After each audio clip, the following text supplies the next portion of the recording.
I would now request Mr. Sudhanshu Gupta to come for his presentation. Yeah, good afternoon. This is Sudhanshu.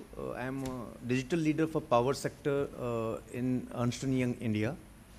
For next 15 minutes, I will be talking about digital disruptions and what are the trends that we are witnessing in the modern utility.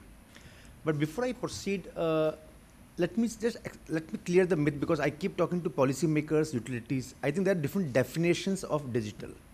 I think let's understand what digital means. Is digital IT? The answer is yes. Is digital OT? The answer is again yes. Is it IoT and the IT-OT integration? The answer is again yes. But the question is that the definition? Is that comprehensive? Is that what it means? The answer is no. What it means is the digital over and above the IT, OT, IoT, IT-OT integration, whatever we talk about, it also includes the business models where you leverage IT, OT power to come out with new services, come out with new products, so that you achieve both top line and bottom line. So it's also digital. Whenever we talk about digital, it also includes that aspect. I thought it's important to specify that because that aspect is normally missed. So in next 15 minutes, what I will do is I will cover some basic in terms of what are the new trends, and then towards the end, I will try to give you some perspective of how IT, OT, etc. can be leveraged to come out with new services. As you may be aware, the sector is changing. The question is how fast. And if you really ask me, I work across the globe and I extensively work in India as well. I think it's changing much faster than what we thought, right? If you look at generation, we're talking about distributed generation. So from the era of having a 300 or 400 generators, today we're talking about 300 million generators. The moment solar rooftop comes. And the moment that comes, it gives a big challenge of how do you monitor, how do you schedule, how do you forecast, how do you bill, right? That brings a lot of complexities.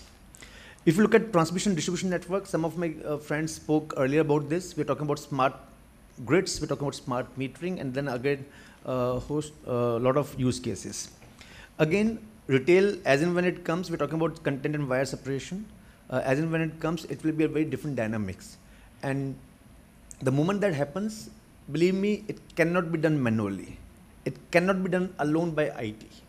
There's so many things around it that will actually govern the entire transition from distribution to distribution and retail. And then obviously we have end user, where we're talking about the once smart metering start happening in a mass scale, we're talking about smart homes and things like that. So clearly, I won't spend time on this, but renewable is one big changer which is speeding the transformation. Cybersecurity, the previous speaker talked about that. Big data analytics, I will talk about this for 5 minutes. And then, then we have EVs, AMIs, and so on and so forth, which you are already aware of. But before I get into a big data analytics and things like that, let's understand, let's get it right. If the sector is changing, IT, digital can be enabler, but what is fundamentally shifting? Unless we understand the real objective, we really can't come out with a new business model and new solutions. So fundamentally, and this is across the globe, there are 3 tipping points, if I can use that word. And tipping point means that it's like a break even as we understand in a very simplistic term. Today, if you really look at the cost of a conventional generation with a renewable generation, with storage and looking at the CUF and the other factors, today renewable is still higher. But there would be a tipping point when renewable actually is cheaper. And when I say renewable, it's not about 2 rupees, 3 rupees, but I'm also talking about storage plus the associated infrastructure and the CUF. That's going to be a tipping point, because the entire planning, the way we operate in the market will undergo a change. We're talking about EV right now. EV at the moment are quite expensive, but as compared to internal combustion engine conventional vehicles. But the moment the EV, because of the scale, the EV becomes cheaper because of subsidies or whatever, then that becomes another tipping point. And obviously, thirdly, the day storage becomes cheaper than transmission.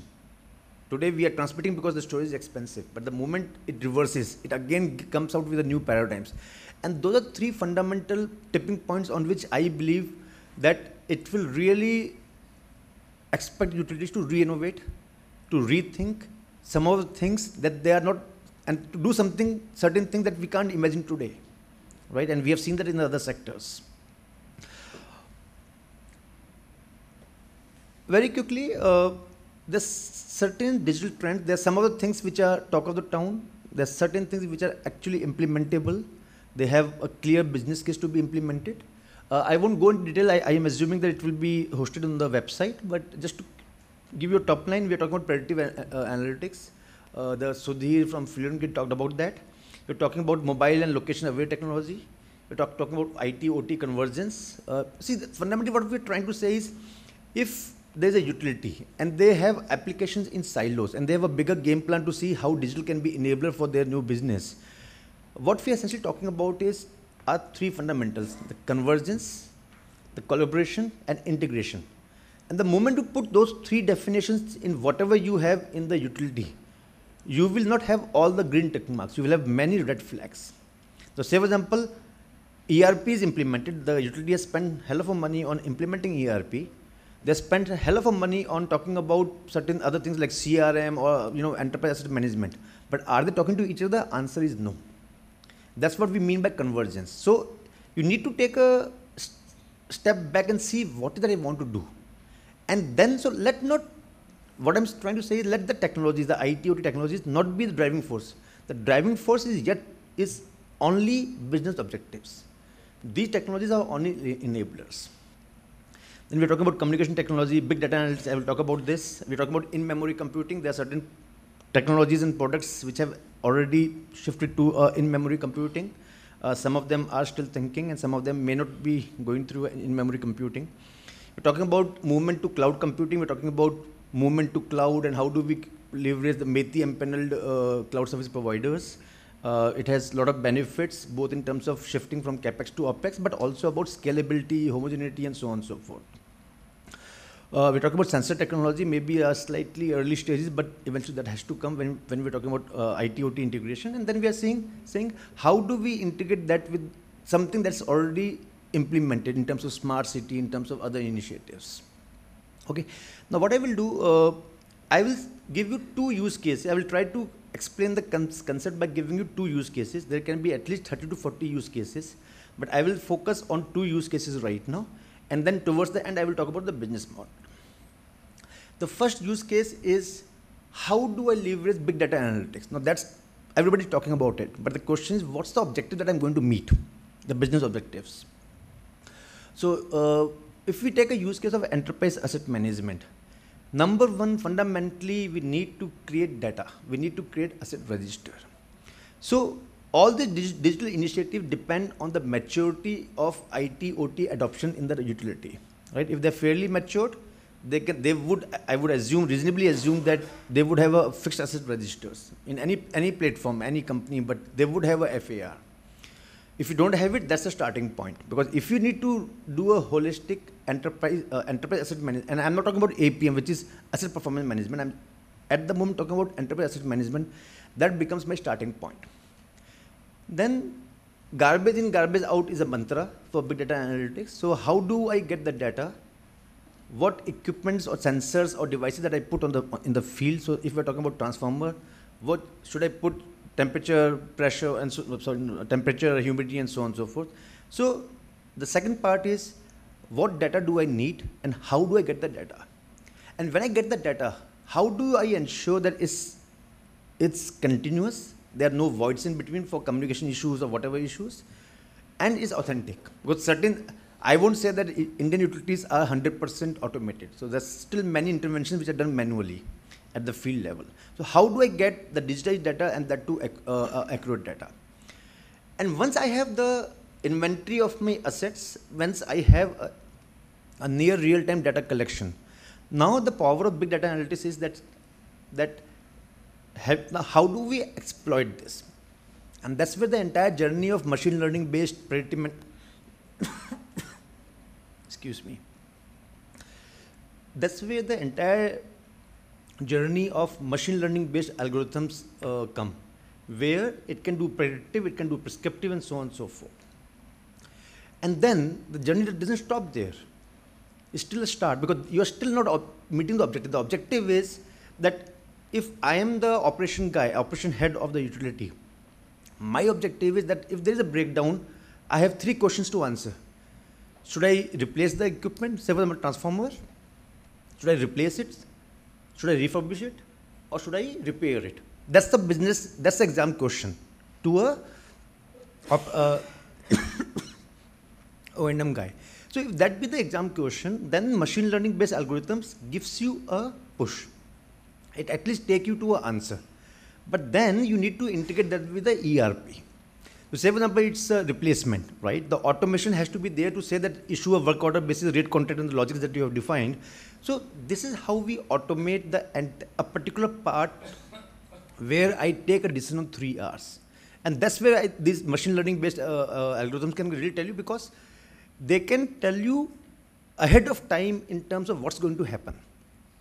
Rather than waiting for the event to happen, they can predict the event. And that's the beauty of this big data analytics from an EEM perspective. Excuse me. Thank you very much. Really appreciate that.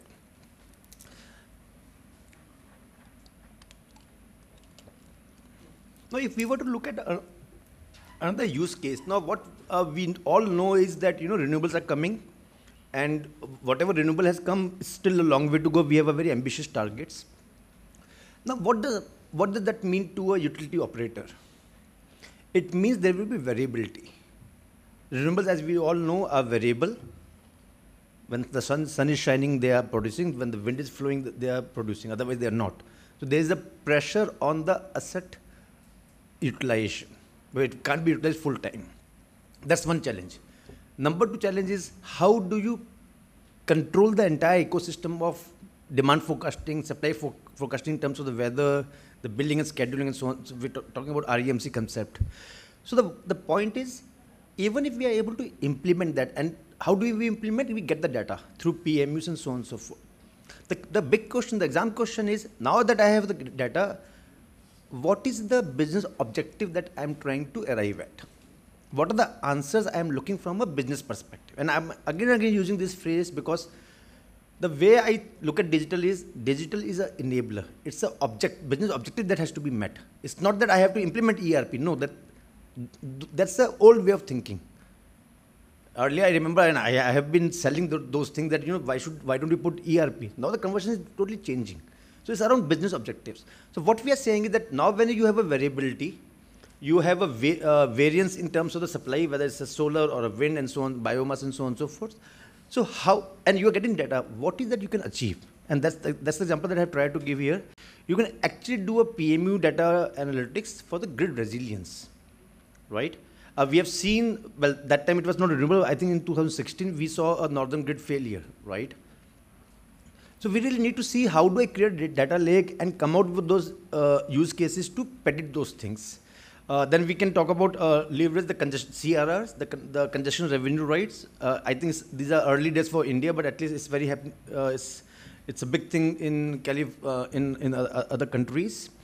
How do we better renew the renewable technology development with storage? How do we optimize in a 15-minute interval?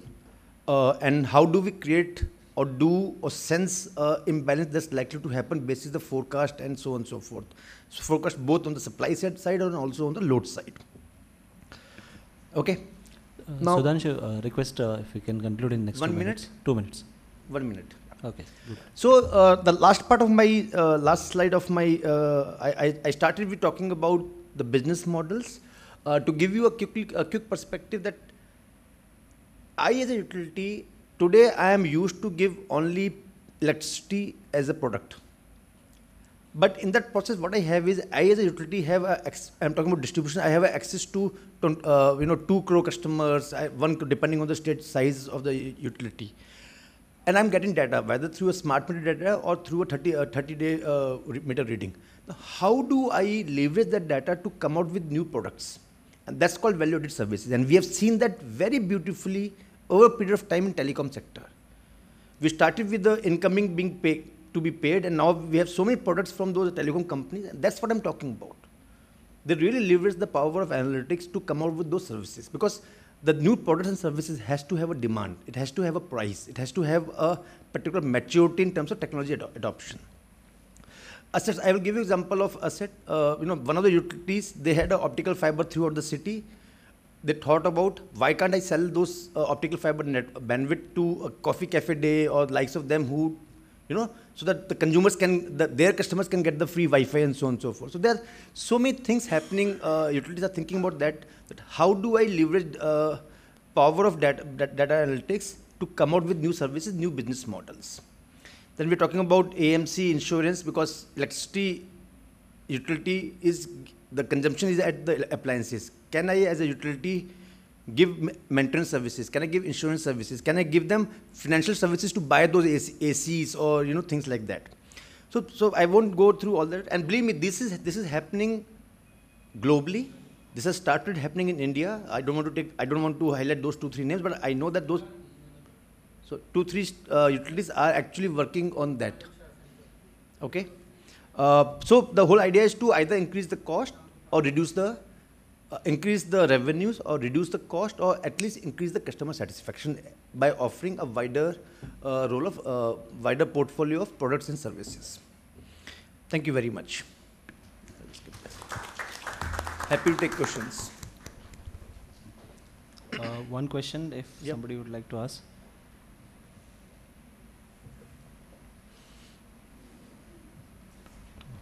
I want to ask you one question in terms of the... Who is that? I can't see, sorry. Yeah. Sorry.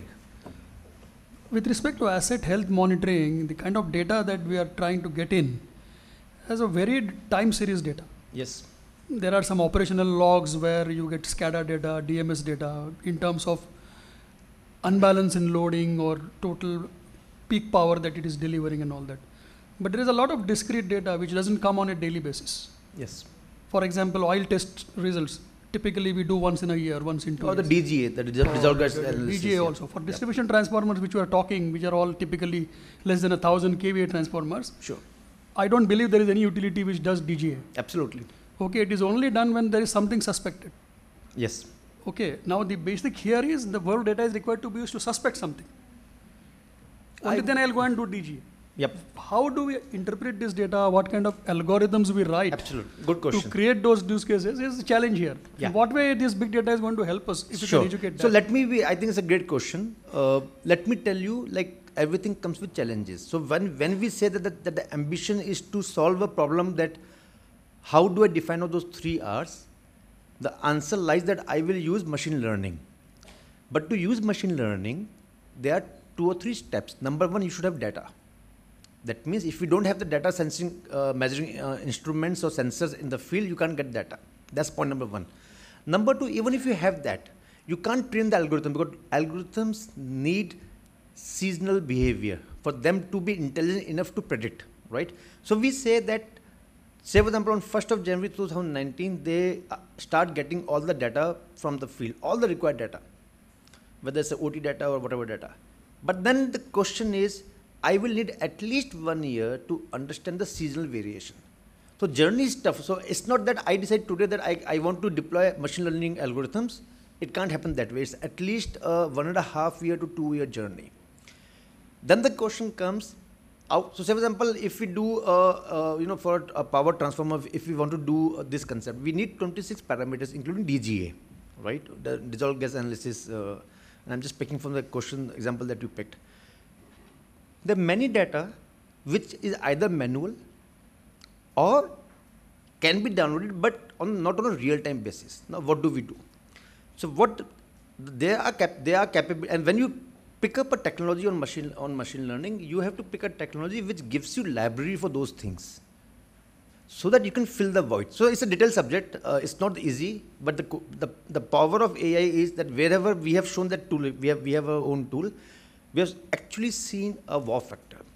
Then the big question comes is that, okay, I have done all these things, right? I have the data, I have the history, I have the machine learning algorithm written on R, Python, whatever it is, and I am getting an output in terms of RRR, whether it's a replacement or repair or a refurbishment. Then the question comes is, how much is the accuracy? What is my confidence on the output? Because if the machine learning algorithm output says that you replace the machine or the equipment or the asset, but actually doesn't need replacement, it may be a repair. So then that's where it comes the the accuracy level. And typically, believe me, it's around 25 to 30%. Anybody giving 30% is a super technology. So there are challenges. Yeah, it's quite an interesting discussion actually. In fact, there are various different ways to address the kind of challenges we are talking about. I would request if we can take the discussion offline. Sure. Thanks a lot. Thank you Sudhanshu. very much.